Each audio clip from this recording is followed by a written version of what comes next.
আল্লাহ এবং রসুলের পর মা, এই কথার ব্যাখ্যা কি?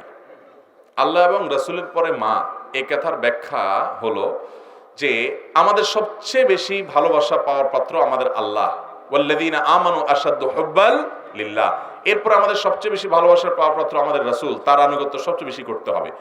এরপর সবচেয়ে বেশি আমাদের ভালোবাসা পাবে আমাদের মা, তারপরে পাবে আমাদের বাবা। অতএব এটা ঠিক আছে, কোরআন এবং হাদিসের আলোকে এইভাবে একজন মুসলমান তার ভালোবাসা, তার শ্রদ্ধা এটাকে নিবেদন করবেন, এই ধারাবাহিকতা। এরপরে প্রশ্ন হলো, ফোরকানিয়া মাদ্রাসায় ফিতরা, যাকাত, কোরবানির চামড়া, টাকা দেওয়া জায়েজ হবে কিনা? যদি কোনো মাদ্রাসায় লিল্লাহ ফান্ড থাকে, এতিম গরিব ছাত্ররা থাকে, তাদের জন্য ফান্ড থাকে, তাহলে সেই মাদ্রাসায় যাকাতের টাকা ওই ফান্ডে গরিব ছাত্রদের জন্য দেওয়া যাবে। অথবা ফিতরা আপনি দিতে পারবেন, সেখানে কোরবানির চামড়া আপনি দিতে পারবেন, মানতের টাকা আপনি দিতে পারবেন, গরিবদেরকে খাওয়ানো মানত করলে, যেহেতু সেখানে গরিবদের ফান্ড আছে। কিন্তু ওই টাকা মাদ্রাসা কর্তৃপক্ষ শিক্ষকদের বেতনে দিতে পারবেন না, বিল্ডিং বা কোনো স্থাপনা নির্মাণে ব্যয় করতে পারবেন না। কারণ যাকাতের টাকা এটা গরিবের হক। বিল্ডিং বানালে ওখানে তো বড়লোক ছাত্রও পড়তে পারে, গরিব ছাত্রও পড়তে পারে, সবাই পড়বে, ওইরকম খাতে দেওয়া যাবে না। যাকাত শুধুমাত্র গরিবকে দিতে হবে। এই জন্য গোরাবা ফান্ড বা এতিম লিল্লাহ ফান্ড থাকলে সেই মাদ্রাসা আপনি এগুলো দিতে পারেন, কোনো অসুবিধা নাই।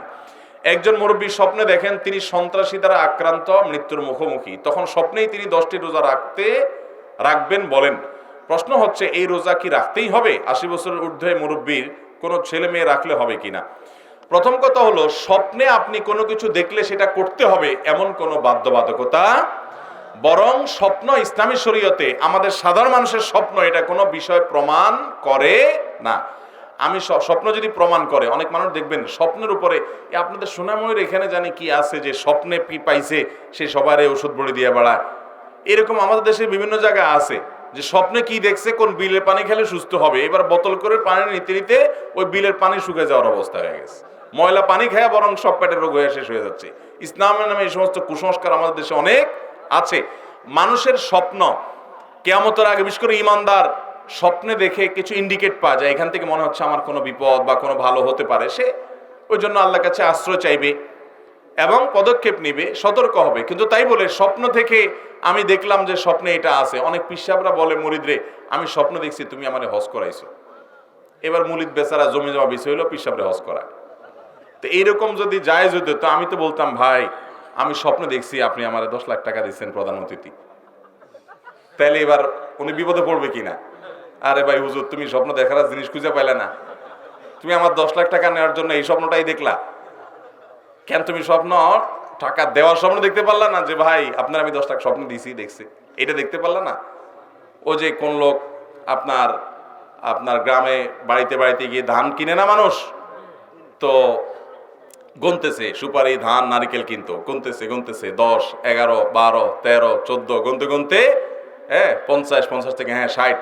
পরে একজন বলে, চাচা হঠাৎ করে 50 থেকে 60-এ চলে গেলেন আপনি 50 থেকে 40-এ তো আসলেন না, 50 থেকে 60-এ কেন গেছেন? বলে যে বাবা ভুল হয়ে গেছে। তো বলে ভুলে উল্টা হয় না কেন, ওইদিকে যায় কেন? কেন অত পাগল হইনি যে নিজের ক্ষতি করে ভুল করবো, এত পাগল হয় না, হুঁশের পাগল আছে।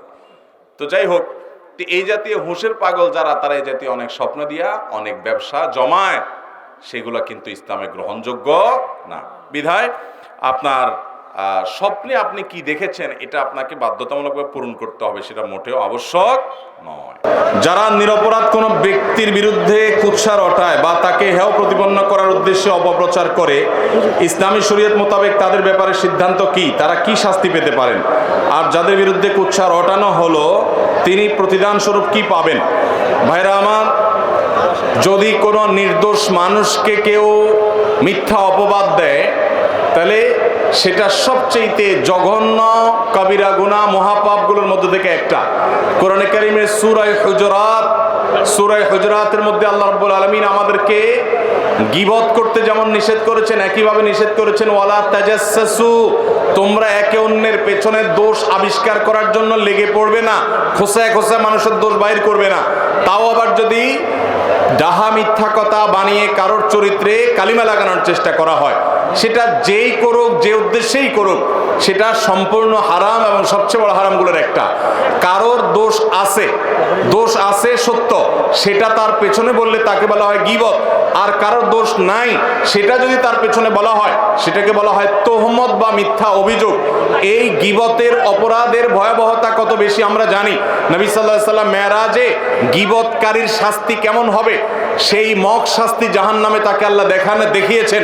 তাহলে সত্য কথা একজনের দোষ আছে, সেটা পিছনে শুধু বললাম, এর কারণে যদি এই ভয়াবহ হয়, তাহলে একটা মানুষ নির্দোষ, তার পিছনে যদি আমি মিথ্যা অপবাদ দেই, তাকে দোষী বলি, অথচ তিনি দোষী না, তাহলে সেক্ষেত্রে তার ভয়াবহতা কত জঘন্য হবে, গীবতের চাইতে কত ভয়াবহ, সেটা বলার অপেক্ষা রাখে না।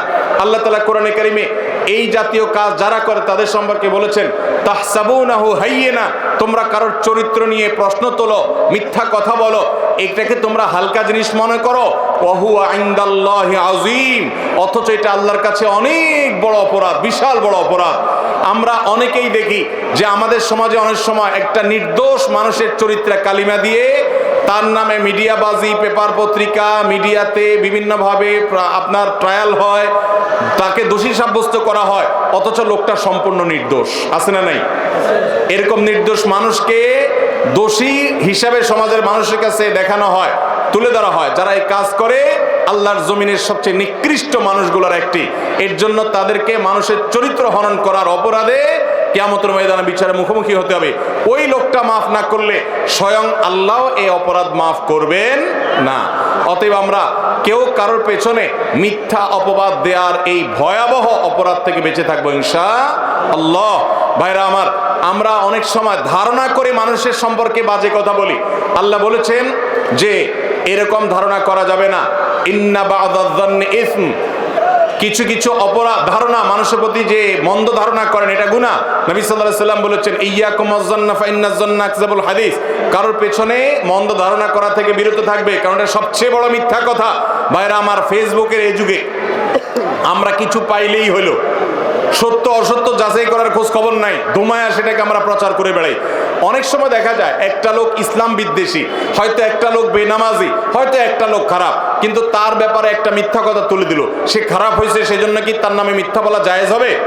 মুসলমান কারোর ব্যাপারেই মিথ্যা কথা বলতে পারে, এমনকি কেউ যদি আল্লাহর দুশমন হয়, নবীর দুশমন হয়, তারপরেও তার চরিত্রে কালিমা দেওয়া, তাকে মিথ্যা অপবাদ দেওয়া ইসলামে জায়েজ নাই, হারাম হারাম হারাম। মুসলমান কখনো কারোর চরিত্রে কালিমা দিতে পারে? আমাদের সমাজে এখন মানুষের কাছে সবচেয়ে জনপ্রিয় গুনাহ হলো এটা, সবচেয়ে জনপ্রিয় গুনাহ হলো মানুষের ব্যাপারে বাজে কথা বলা, মন্তব্য করা, রসিয়ে রসিয়ে। এগুলো আমাদের খুব মজার একটা কাজ হয়ে গেছে। আল্লাহ তাআলা আমাদের এই ভয়াবহ গুনাহ থেকে বেঁচে থাকার তৌফিক দান করুন। আরেকজনের ব্যাপারে মন্তব্য করতে সাবধান। আল্লাহ বলেছেন, ওয়ালা তাকফু মা লাইসা লাকা বিহি ইলম, যে বিষয়ে তোমার নিশ্চিত ধারণা নাই, জ্ঞান নাই, সে বিষয়ে তুমি ধারণা করে কোনো মন্তব্য করতে যাবে। আল্লাহ আমাদের সবাইকে বেঁচে থাকার তৌফিক দান করুন।